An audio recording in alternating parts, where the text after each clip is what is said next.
Gotham's second season has ended. While the first season was very mixed and had a lot of criticism, the second season was seen as a huge improvement and fixed many of the problems the first season was filled with. Gotham's second season worked to set up several of the villains that would terrorize Gotham City once Bruce becomes Batman, and showed how Gordon and the GCPD would deal with them. We also got to see several of the main characters hit their low points and go through several struggles in their journey. What exactly made the second season of Gotham so much better than the first season? How was it able to set up the iconic villains even without Batman present? And most importantly, let's take a look at what set this season apart, not just from the first season, but from the other DC shows currently on air. There will be spoilers here for the second season of Gotham, so if you have not seen that, I recommend you watch that first, then come back here after you are done. So with that out of the way, let's go ahead and take a look at Gotham, Season 2. Unlike the first season, which had episodes that were only loosely connected until about the near end, the second season has a continuous plot throughout the entire season, with one episode usually leading right into the next one. To help with this, the first season was given the subtitle Rise of the Villains, and the second season was subtitled Wrath of the Villains. The first half focused on the new character Theo Galavan and his plans for Gotham City, as well as the Order of Saint Dumas, while the second half focused on Hugo Strange and his attempt to reanimate the dead as an assignment for the mysterious council that controls Gotham, presumably the Court of Owls. The returning characters in Gotham all go through several different struggles throughout the course of the season. At the beginning, James Gordon has lost his position as detective. He's stuck working the lowest jobs under Commissioner Loeb. In order to get his job back, he goes and he asks Oswald Cobblepot, the new king of Gotham, for a favor. However, Cobblepot says he'll only do it if Gordon does something for him first. Gordon ends up killing someone while collecting debt money for Cobblepot. This action is held over his conscience for the entire season, and makes him reluctant to go ask Cobblepot for more help. Later on, even more is added onto Gordon's conscience when he ends up killing Theo Galavan. Throughout the season, we get to see him struggle between following the rules and doing what he needs to keep justice alive. His relationship with Lee Tompkins is strained throughout the season, and eventually he ends up pushing her away, not wanting her to get hurt because of him. By the end of the season, Gordon has essentially lost everything, but he's realized his mistakes along the way, and he's on the path to getting his life back together. Bruce Wayne plays a much bigger part this season than he did in the last one. Here, he is actively pursuing the case of his parents' murder, and taking any lead he can take. Bruce's relationship with Selina grows, and the two of them become much closer. Bruce eventually gets the name of the man who was hired to kill his parents, Matches Malone. Bruce confronts Malone with the intent of killing him, but decides not to, since he realizes that won't resolve anything. After this, he spends time living on the streets with Selina, so he can learn to live on his own, and so he can understand the way criminals work. Several of Bruce's actions in the season show him going on to the path that will eventually lead to him becoming Batman. His determination is shown since he didn't stop after confronting both Matches Malone and Hugo Strange, since they were only working for the true person responsible for his parents' death. Bruce is a much better character this season, since he's much more mature, and he has a more active role. He guides the story a lot during this season. Edward Nygma continues to be one of the best parts of the show. At the end of the first season, he killed Miss Kringle's boyfriend Tom Doherty, and forged a letter for her. Here we see Nygma has developed a sort of split personality, with the other guy being very violent and aggressive. Nygma eventually takes some of the other guy's advice, and becomes tougher to win over Miss Kringle's affection. Things seem to be going very good for him, until he tells Miss Kringle that he was the one that killed Officer Doherty. When she is screaming for help to try to get away from him, he ends up accidentally killing her. From here on out, we see a different side of Nygma, and we see him getting closer to becoming the Riddler. The biggest problem Nygma has is his massive paranoia. If it wasn't for him being so paranoid, he would have gotten away with a lot of things. We see him get to form a friendship with Cobblepot that is really great. Him framing Gordon shows off his Riddler skills. I really wish though that he hadn't been caught, because I feel that limits his possibilities for Season 3, especially since in the finale for Season 2, he was pretty much forgotten except for a few moments, and he was just left in Arkham. The last returning character worth mentioning is the King of Gotham himself, Oswald Cobblepot, or as he likes to be called now, the Penguin. During the first season, we got to see Cobblepot rise from being a simple umbrella boy to the new King of Gotham. This season, we got to see Cobblepot fall from his position of power, rise up once again, fall again, and then continue to rise again. Out of all the characters, he suffers the most, and goes through the most struggles.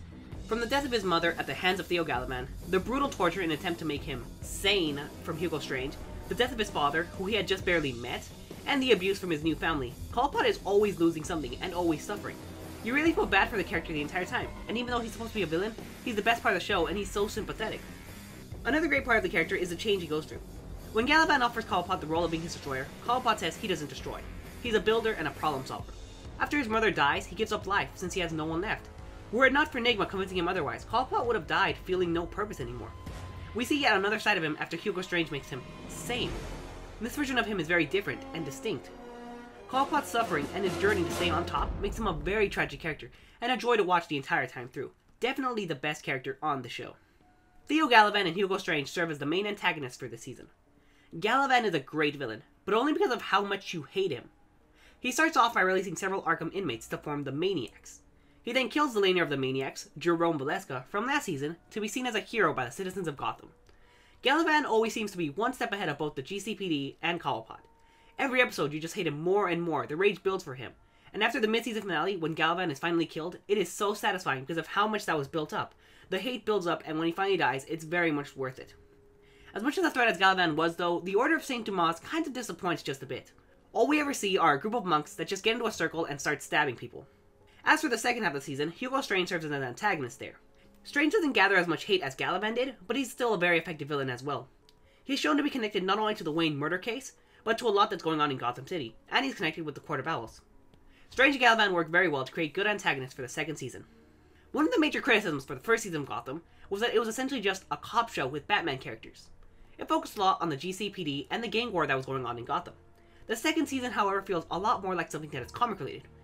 The origin story for a lot of Batman villains are shown, yet the show manages to stay very realistic. Subtle supernatural elements are shown, but for the most part, it's still a realistic show. Some notable Batman villains that are shown in the second season are Mr. Freeze, Firefly, Clayface, Azrael, and even the Joker is teased. Mr. Freeze's origin is a variation of the origin first introduced in Batman the Animated Series, and it's done very wonderfully. Jerome Valeska from the first season returns, and he does an amazing job in just the first 3 episodes. While it's not exactly said that he's the Joker, he acts very Joker-like, with the laugh, the personality, and his overall motivation.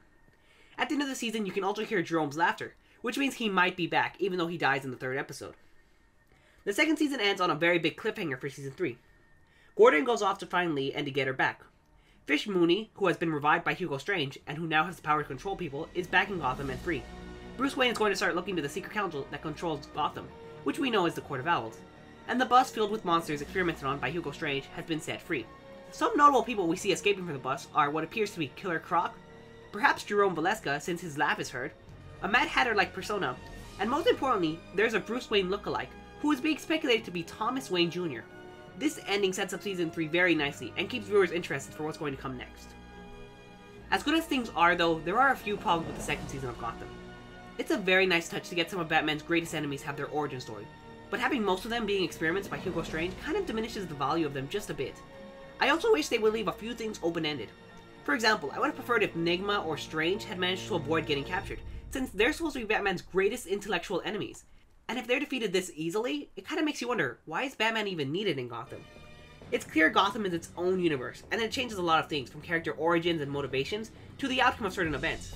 But the end result is still going to be the same. Batman will appear in Gotham. If all the big problems and all the villains are being taken down before Bruce becomes Batman, then what is the need for Batman at all? Overall, Gotham Season 2 is great! It's a huge improvement over the first season, and it focuses on areas that the first season only glanced over.